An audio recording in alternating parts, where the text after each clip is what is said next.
صحیح، بالکل ٹھیک ہے. تو اس میں اگر سر میں احتشام الحق صاحب سے کی رائے لینا چاہوں گا. احتشام صاحب، اگر تو سیاسی استحکام سے فرق پڑتا ہے معیشت کے اوپر، تو سیاسی استحکام تو شاید ہوتا ہوا پھر ہمیں نظر نہیں آ رہا، کیونکہ مذاکرات سے بہت سی امیدیں تھیں، کچھ لوگوں کو تو تھیں بہرحال، لیکن وہ مذاکرات تو ناکام ہو گئے. تو آپ کے خیال میں اس کا نیگیٹو امپیکٹ معیشت کے اوپر آئے گا؟ دیکھیں ڈیفینیٹلی اس کا فرق تو پڑے گا. انہوں کے بعد اسد بات چیت کا سلسلہ آپ دیکھ لیں، تقریباً ہم دیکھ رہے ہیں 1 مہینہ 1.25 مہینہ تو ہو گیا ہے. تیسری ملاقات ہونی تھی گورنمنٹ اور پی ٹی آئی کی ٹیموں کے درمیان، لیکن جس طرح ابرپٹلی آج انہوں نے آپ نے دیکھا کہ گور خان صاحب بانی پی ٹی آئی کو مل کے آتے ہیں اور کہتے ہیں مذاکرات ختم. تو اس کے بعد تو پھر سب طرف تو یہی لوگ کہہ رہے تھے بھی کم از کم وہ 7 دن کا جو حکومت نے ان سے ٹائم دیا تھا، جو 28 تاریخ تک بنتا ہے، تو 5 دن پہلے ہی آپ نے مذاکرات ختم کرنے کا اعلان کر دیا. تو ایسا کیوں ہے؟ یا تو ایک بات ہے کہ جو پیرلل نیگوسیشن یا انڈائریکٹ یا خفیہ بات چیت یہ اسٹیبلشمنٹ سے کر رہے تھے، اس کی بڑی تعریفیں بھی کرتے تھے کہ جی بہت اچھا ہو رہا ہے، دوسری طرف حکومت سے بھی مل رہے تھے. تو بھارت یہ سوالیہ نشان تو اس وقت بنتا ہے کہ ابھی کنکلوژن تو ہوا ہی نہیں ہے، ابھی فائنل نہیں ہوا اس کا. ابھی بہتر تو ہوتا ہے کہ حکومت کو یہ بیک فٹ پہ رکھتے، پی ٹی آئی والے کہتے ہیں جی ٹھیک ہے، اب آپ 28 تاریخ بتاتے ہیں ان کو بلیک اینڈ وائٹ کے جی ہم نے آپ کو لکھ کے بھی دے دیا تھا، اب آپ بتائیں آپ نے کدھر جانا ہے.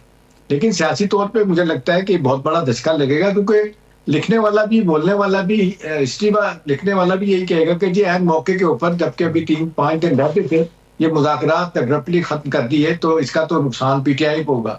لیکن دوسرے لوگ کہہ رہے ہیں، اب ان کو یہ خیال آ رہا ہے جو پی ٹی آئی کے لوگ ہیں جی شاید حکومت کے پاس کوئی دینے کے لیے نہیں ہے، اور ایک ہی بات پہ اڑ کے رہ گئے کہ جوڈیشل کمیشن.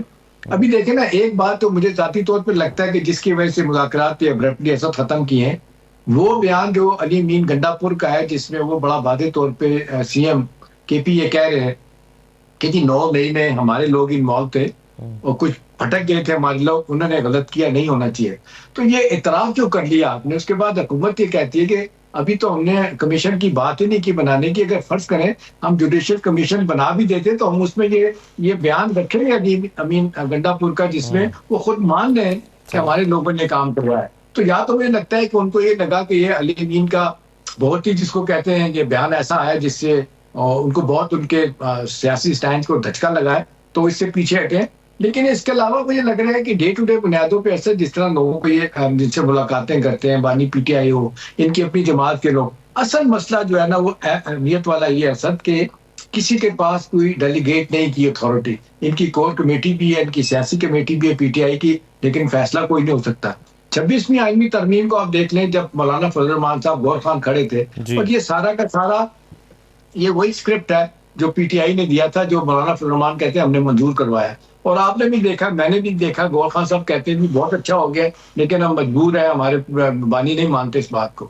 تو کہیں نہ کہیں غلطی تو ان کے پارٹ پہ بھی ہے نا. سیاست میں مذاکرات کو روکنا تو یہ ٹھیک بات نہیں. ہاں اس کا امپیکٹ دوسرے جو آپ سوال کر رہے ہیں سیاسی طور کے ساتھ ساتھ، کیونکہ یہ سیاست اور معیشت تو دونوں جڑے ہوئے ہیں. اب تھوڑی سی سیاسی حالات ہمارے ٹھیک ہوتے ہیں تو معیشت بھی اٹھتی ہے. اس حد تک تو ہم آپٹک کی حد تک تو اسد کہہ سکتے ہیں نا کہ ڈیفالٹ سے بچ گئے، مہنگائی کسی حد تک کم ہوئی ہے، اگر پوری طرح ریفلیکشن نہیں ہوتا اس کا. اس طرح آپ دیکھ لیں ریزلٹس ہمارے تھوڑے سے بہتر ہو گئے، ہمارا کیا کہتے ہیں یہ کرنٹ اکاؤنٹ ڈیفیسٹ کچھ کم ہو گیا، یہ ساری چیزیں ہوئی ہیں. یہ تو ابھی بھی لانگ وے ٹو گو. لیکن سوال یہ ہے کہ جو آپ میں امید کر رہے تھے کہ بھی یہ سیاسی استحکام غیر یقینی کی صورتحال یہ ختم ہو جائے گی جب مل کے بیٹھیں گے.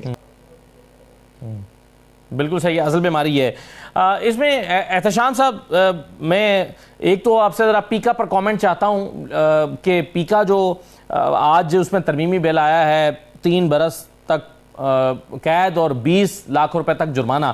اگرچہ یہ بات صحیح ہے کہ سوشل میڈیا پر ایک خبروں کا طوفان اور ہنگامہ برپا ہے، جھوٹی خبروں کا، اور اس کی وجہ سے ملک کو نقصان بھی ہو رہا ہے، لیکن مین اسٹریم میڈیا کو خطرہ ہے کہ ان کا بازو مروڑنے کے لیے بھی اس قانون کو استعمال کیا جاتا ہے اور ان سے مشاورت بھی نہیں کی گئی. تو آپ کی اس کے اوپر اوپینین کیا ہے؟ دیکھیں اسد، میرا خیال ہے ہمیں بہت اس حوالے سے بڑی سیدھی بات کرنی چاہیے. دیکھیں نا، جس طرح کی آزادی اور شتر بے مہار آزادی میرا خیال ہے ہمارے ملک میں ہے، شاید دنیا کے کسی ملک میں نہیں ہے. آپ مجھے بتائیں، آپ ایک عرصے سے صحافت میں ہیں، مجھے بھی ایک عرصہ ہو گیا ہے. ابھی دیکھ لیں، ایک زمانہ تھا ایڈیٹر کا انسٹیٹیوشن ہوتا تھا، خبر چھپتی تھی 3-4 جگہوں سے ہو کے جاتی تھی. اب تو خاص طور پہ مین اسٹریم میڈیا ٹیلی ویژن کا ہے. یہاں پہ تو آپ دیکھ لیں، جو بات آپ کہنا چاہتے ہیں کہہ کے چلے جاتے ہیں، you can get away with it. کوئی ثبوت نہیں، کوئی جس کو کہتے ہیں اپنا کوئی ڈاکومنٹری پروف نہیں ہے. چلے عام حالات میں تو آپ چھوٹی موٹی خبریں دیتے رہتے ہیں, وہ باؤنس ہو جائیں, غلط ہو جائیں, لیکن یہ ہے کہ جب آپ خاص طور پہ آپ لائبل لاز ہمارے جس طرح کے ہیں, جس طریقے سے ہم لوگوں کی شہرت کو نقصان پہنچاتے ہیں, جھوٹی خبریں لگائی جاتی ہیں, میرا خیال ہے there must be some method to the madness کہ اس کو کہیں نہ کہیں تو رکنا چاہیے. اب سوال ہے کہ پیکا, دیکھیں پیکا یہ آپ کو یاد نہیں کہ بانی پی ٹی آئی کے زمانے میں, ان کے زمانے میں ہوا تھا, سخت طریقے سے انہوں نے کہا تھا کہ مروڑ کے رکھ دیں, میڈیا کو بات ہی نہ کرنے دیں. کتنا مشکل ہوتا تھا, افواج چوہی صاحب انفارمیشن منسٹر تھے جب وہ سامنا کرتے تھے. بعد میں یہ حکومت آئی, P D M 1 P D M 2, انہوں نے اس کو تھوڑا سا امپروو کرنے کی کوشش کی.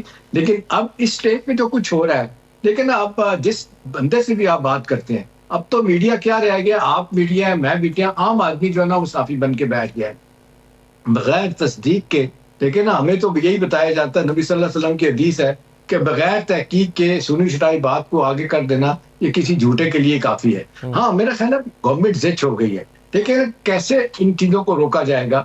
اب اس کے لیے ضروری تو ہونا چاہیے کہ گورنمنٹ کو میکنزم بنا لے کہ ہمارا پریس کاؤنسل, ہمارے انسٹیٹیوشن جو بھی ہیں ٹیلی ویژن کے, اور اس طرح ڈائریکٹر ہوتے ہیں ٹی وی اسٹیشن پہ بیٹھے ڈائریکٹر وغیرہ, ان کے ساتھ میٹنگ کر کے ان کے معاملات کو اس میں وہاں دیکھا جائے کہ جی بینیفٹ آف ڈاؤٹ اس کو دیا جا سکتا ہے, دیا جائے. لیکن ذاتی طور پہ میں اس کے حق میں ہوں کہ جی یہ جس انداز سے ہم ہر کسی کی پگڑی اچھالتے ہیں رات دن ٹیلی ویژن پہ جو کچھ کرتے ہیں, تو اس کو بریک لگنی چاہیے. بالکل صحیح ہے.